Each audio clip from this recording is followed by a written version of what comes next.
গ্রাম বাংলার এক অন্ধকার রাতের গা ঝমঝমে গল্প বলছি। এই গল্পটি এক অভিশপ্ত পুকুর আর এক অশরীরী ছায়াকে নিয়ে। নির্জন রাতের বাঁশ বাগানে ঘটনাটি ঘটেছিল আজ থেকে প্রায় ২০ বছর আগে ময়মনসিংহের এক গ্রামে। গ্রামের শেষ মাথায় ছিল এক বিশাল পুরনো জমিদার বাড়ি, যার নাম ছিল চৌধুরী ভিলা। সেই বাড়ির পেছনে ছিল এক বিশাল দিঘি, যার পানি ছিল কুচকুচে কালো। গ্রামের মানুষের বিশ্বাস ছিল সেই দিঘিতে এক অবাধ্য জিন বাস করে। সেই গ্রামেরই এক সাহসী যুবক ছিল রতন। সে এসব ভূত প্রেত বা জিনে বিশ্বাস করতো না।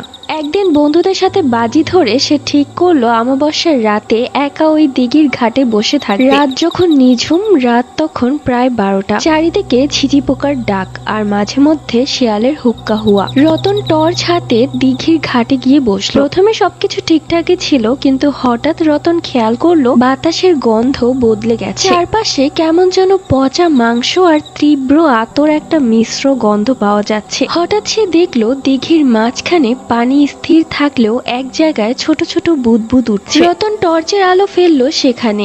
যা দেখলো তাতে তার গায়ের রক্ত হিম হয়ে গেল। সেই অদ্ভুত দৃশ্য, পানির ভেতর থেকে উঠে আসছে বিশাল এক ছায়া। ছায়াটি প্রায় ১০ ফুট লম্বা। কোনো সাধারণ মানুষের আকৃতি নয় এটি। তার হাতগুলো অস্বাভাবিক লম্বা এবং গায়ের চামড়াটা অনেকটাই ছাই রঙের। সবচেয়ে ভয়ঙ্কর ছিল তার চোখ দুটো, আগুনের গোলার মতো জ্বলজ্বল করছে। রতন পালানোর চেষ্টা করলো, কিন্তু দেখলো তার পা মাটিতে আটকে গেছে। সে এক চুলও নড়তে পারছে না। সেই ছায়াটি ধীরে ধীরে ঘাটের দিকে এগিয়ে এলো। বাতাসে এক গম্ভীর কণ্ঠস্বর ভেসে এলো, যা কোনো মানুষের গলা হতে পারে না। রতন, তুই জানিস না এই সময়টা আমাদের?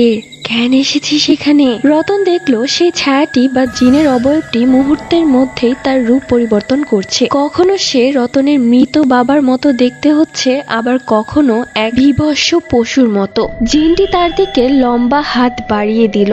রতন বুঝতে পারলো সে এক মায়াজালে আটকা পড়েছে। সেই মুহূর্তে গ্রামের মসজিদের আজানের ধ্বনি দূর থেকে ভেসে এলো। আজানের শব্দ শোনা মাত্রই সেই ছায়াটি এক বিকট চিৎকার দিল। সেই চিৎকারে মনে হলো পুরো দিঘির পানি কেঁপে উঠল।